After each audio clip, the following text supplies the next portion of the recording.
Well, good afternoon, everyone. Thank you again for joining us for this weekend edition of Hebrew Word Study. And this is going to be a continuation of where we went last week. If you remember, we were just looking at something that I had noticed during the Passion Week as I'm reading through the accounts of the Gospels and how they pertain to the um, crucifixion account. There was the issue of the sign on the cross, and that each of the four Gospels had something slightly different. And of course, we're reading this in translation into English, and with what we have learned with the different study tools that are available to us, we have the ability to look at some of the original languages. We know that according to John and Luke, that it was written in three languages, in Greek, in Hebrew, and in Latin. And so I thought with these tools that we have, well, let's just take a look and again, as a learning experience to show you what's available to us that we can look and verify and see how the translators sorted through this. Obviously, it must have stuck out to them. Although I don't see a lot written about this, let's just see where it goes. And so today we're just going to continue looking at Matthew only. Again, I don't want to throw too much at you. And again, I want to make this a learning experience where you can see and as we learn and understand the different ancient scriptures that are available. And so here we go. So what you see on your screen here is a section from Bible Hub of Matthew 27, and it has the Greek written in here, and it's in a way that you can look up the Greek words and phonetically pronounce them. It gives the uh, grammatical, but what you'll notice here is that they put here capital letters, which is where it says, "This is Jesus, the King of the Jews." This is indicative of a later rendering because originally there were no capital letters that were used. And so it's kind of interesting just a little bit here. But what I want to point out is that um, the Bibles that we have today come from, at least in the New Testament, majority of them come from a Greek text.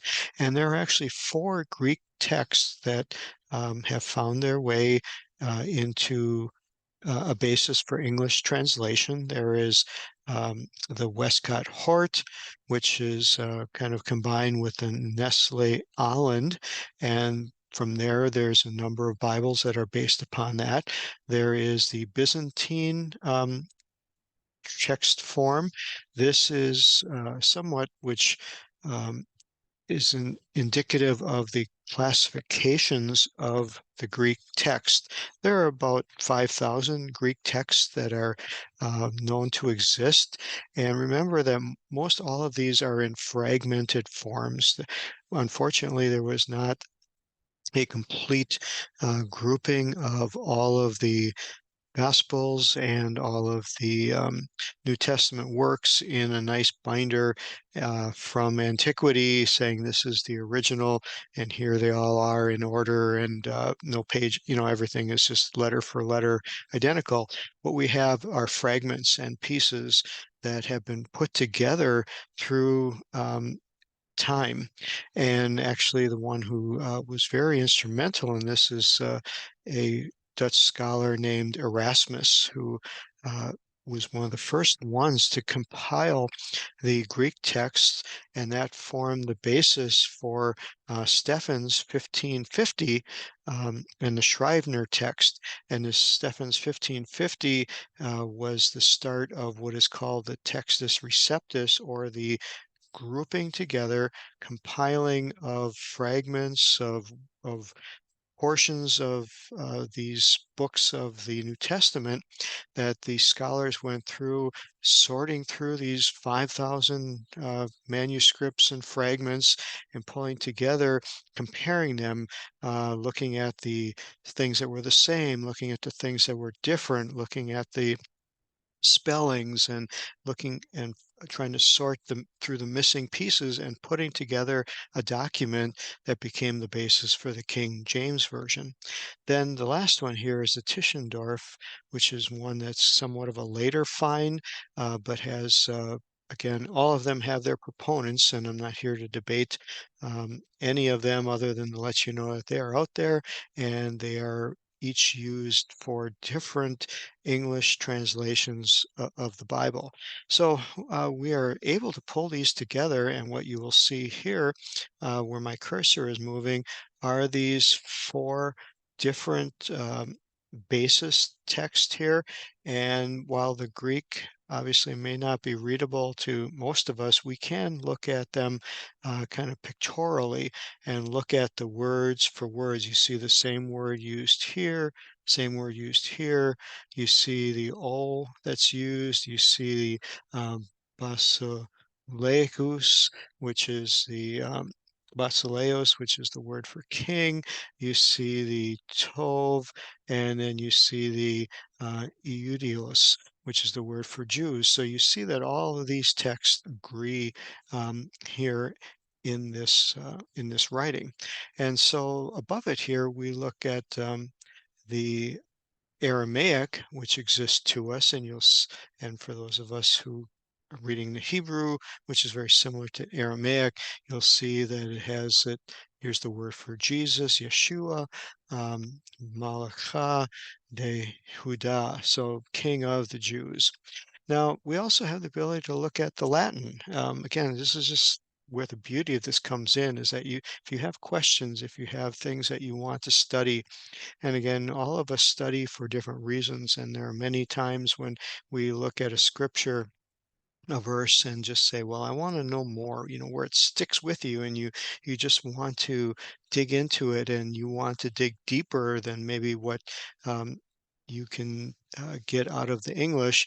We have all these tools available, and here is the Latin, and again, it's translated, but you can kind of look at the words. You don't have to be a scholar. You can look at it pictorially.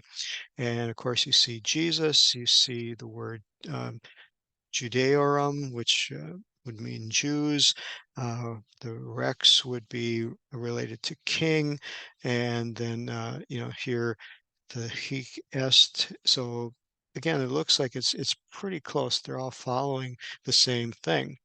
Looking a little deeper at the Aramaic portion of it, which is a breakdown that they have the personal pronoun before Jesus, King, Jews. What you'll notice here in both the Hebrew and the Aramaic is that the verbs are not always clear. So they will just have the nouns. They'll have the pronoun meaning could be he, could be it, could be this, based upon the translator, but you get the idea that it's identifying that this is Jesus, King and of the Jews. We also have some other Hebrew texts that are available to us. We had been fortunate to have that, and these are two that I have been studying. One is the Hebrew manuscript 131, and I'm just going to circle it here that it has the Hu Yeshua, and it has Melech Hai Yehudim. So again, Jesus, King of the Jews. But what I find interesting is when we get down to George Howard's Matthew, which again has a lot of people who are very involved in studying that. The English is on the right side, the Hebrew is on the left side, and you'll notice that it inserts the word Nazarat, which is translated as Nazareth. So while it's very similar, it has the word Zeh, Yeshua, Nazarat, Melech, actually has of Israel. So George Howard's Hebrew is much different than the Hebrew of MS 131. It does not agree with any of the Greek texts, and it does not agree with the Latin text either. So I find that very, very interesting that there is a difference there. So I just wanted to show that to you again. Does it mean much? What does it mean? How important is it? I look at these in a maybe a different manner than maybe others do. I look at it as we have what we have. We have what we have to study. We have what we have to increase our own personal knowledge. This is telling me, again, what the facts are, is identifying who Jesus is. And we'll find out a little bit later when we go into Mark's account of it later and Luke's and John's, that the term of Nazareth, of where Jesus came from, might be a little bit more um, inclusive of understanding of, why was the sign up there to begin with, and what was it supposed to say? What message was it supposed to give to the people around about them? And, again, the big question is, why is it different in all these accounts? There are some that are the same, there are some that are different. And again, we weren't there. We don't have, a photograph to go back to, but we can talk about this. And that's where I find the value, is that we have a means of generating discussion. We have a means that can be used to increase our understanding in a way for the main intent of drawing us deeper into the Word of God, giving us a greater desire through knowing these tools that are here, that we can study this. And will we come to an answer? Will we come to a conclusion that satisfies everybody? I doubt that at all. I don't, from what I've done in my research here, we won't come to that type of conclusion, but we will have had a great journey. We will have had a increase in our knowledge of knowing that there are different texts. We will have come to an understanding that we can research these on our own. You don't have to be a Bible scholar to do it. And through it all, it will have given us, by the time we get done, hours of having our mind on scriptural things. It will have given us hours of studying that we might have spent in things less worthy. And so that's my reason for sharing all of this. I hope it's not too off out of your ballpark of where you want to be, and it will give you a taste and a flavor for nothing else what the Bible translators had to go through. How did they sort through all these texts, and how did they decide? You can kind of picture them sitting around tables as they, say, well, this one is what it should mean, and here's why this portion I think should be written this way, or this is how we accept this fragment with this saying over this fragment.